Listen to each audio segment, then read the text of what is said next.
La princesse de Clèves, de Madame de Lafayette. Biographie de l'auteur. Marie-Madeleine Pioche de la Vergne, connue sous le nom de Madame de Lafayette, est née le 18 mars 1634 à Paris. Elle est issue d'une famille aisée et bien connectée à la cour royale, notamment grâce à sa mère qui travaillait pour la duchesse d'Aiguillon, nièce du cardinal de Richelieu. Après la mort de son père en 1649, sa mère se marie avec un membre de la famille de la marquise de Sévigné, qui deviendra une amie proche de Marie-Madeleine. En tant que demoiselle d'honneur de la reine Anne d'Autriche, elle reçoit une éducation littéraire et fréquente les salons littéraires parisiens. En 1655, elle épouse François Mottier, comte de Lafayette, et devient comtesse. Ils ont 2 fils, mais après quelques années, leur mariage semble se refroidir et François se fait discret. Madame de Lafayette ouvre un salon littéraire à Paris et écrit plusieurs œuvres, souvent sous pseudonyme ou anonymement.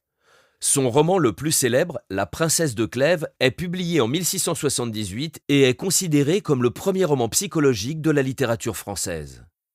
Elle a également écrit La princesse de Montpensier et Zaïde, ainsi que des mémoires et des histoires historiques. Elle est amie avec plusieurs figures littéraires de l'époque, dont le duc de la Rochefoucauld et la marquise de Sévigné.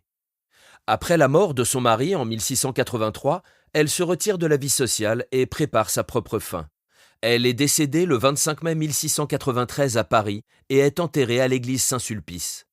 Madame de Lafayette est reconnue pour son talent littéraire et son influence sur le roman français. Résumé de l'œuvre. L'histoire se déroule à la cour du roi Henri II de France. La jeune et belle mademoiselle de Chartres, élevée par sa mère dans la vertu et la prudence, épouse le prince de Clèves. Bien qu'elle respecte et estime son mari, elle ne l'aime pas passionnément. Peu après son mariage, elle rencontre le duc de Nemours, un homme séduisant et charismatique, et en tombe amoureuse. Le duc de Nemours partage ses sentiments, mais la princesse de Clèves lutte contre cette passion pour rester fidèle à son mari.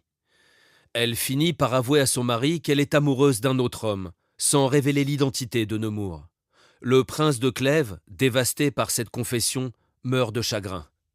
Après la mort de son mari, la princesse de Clèves décide de se retirer de la cour et de renoncer à toute relation amoureuse, y compris avec le duc de Nemours, par fidélité à la mémoire de son mari et pour préserver sa vertu.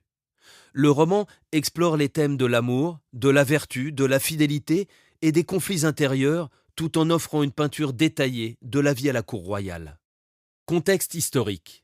La princesse de Clèves, de Madame de Lafayette, est un roman publié en 1678, un moment clé dans l'histoire littéraire et culturelle de la France. Le roman est écrit pendant le règne de Louis XIV, le roi Soleil, une époque où la cour de Versailles est le centre de la vie politique et culturelle française.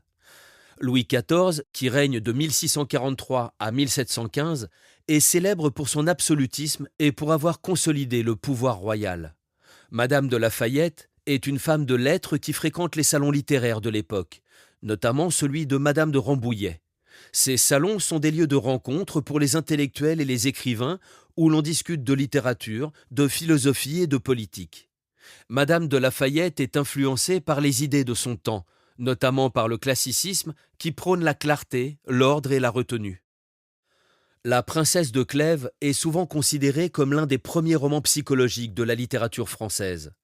Il explore les thèmes de l'amour, de la vertu et du devoir, tout en offrant une critique subtile des mœurs de la cour. En somme, La princesse de Clèves est un reflet de son époque, à la fois par son cadre historique et par les préoccupations littéraires et philosophiques de Madame de Lafayette. Le roman capture l'essence de la cour de la Renaissance tout en étant profondément ancré dans les réalités et les sensibilités du XVIIe siècle. Contexte personnel. Madame de Lafayette a écrit La princesse de Clèves dans un contexte personnel marqué par son intégration dans les cercles littéraires et aristocratiques de l'époque. Elle était bien connectée avec des figures influentes de la cour et de la littérature, notamment grâce à ses relations avec des salons littéraires où se réunissaient des intellectuels et des écrivains.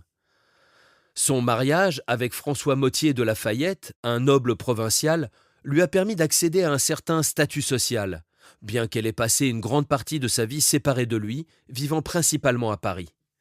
Madame de Lafayette était également proche de Madame de Sévigné et de La Rochefoucauld, dont les idées et les œuvres ont probablement influencé son propre travail. Elle a écrit La Princesse de Clèves dans une période où les romans historiques et les récits de mœurs étaient en vogue, et elle a su capter l'essence des intrigues et des passions de la cour royale française.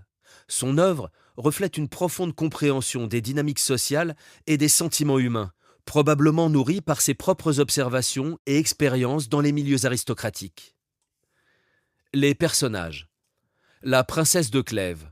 Elle est la protagoniste du roman, décrite comme une femme d'une beauté exceptionnelle et d'une grande vertu.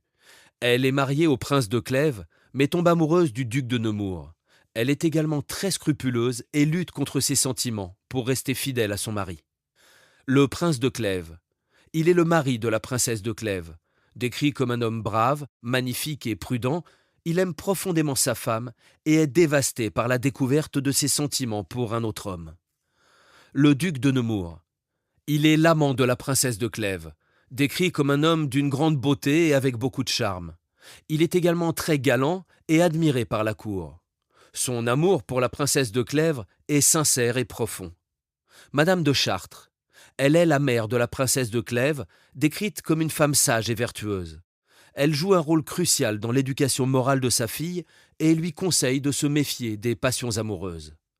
Marie Stuart dit la reine Dauphine.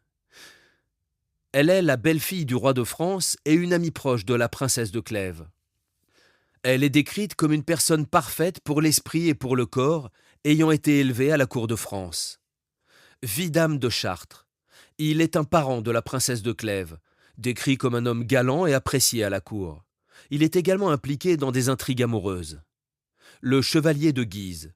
C'est un prince aimé de tout le monde, bien fait, plein d'esprit et d'adresse, et d'une valeur célèbre par toute l'Europe. Le prince de Condé.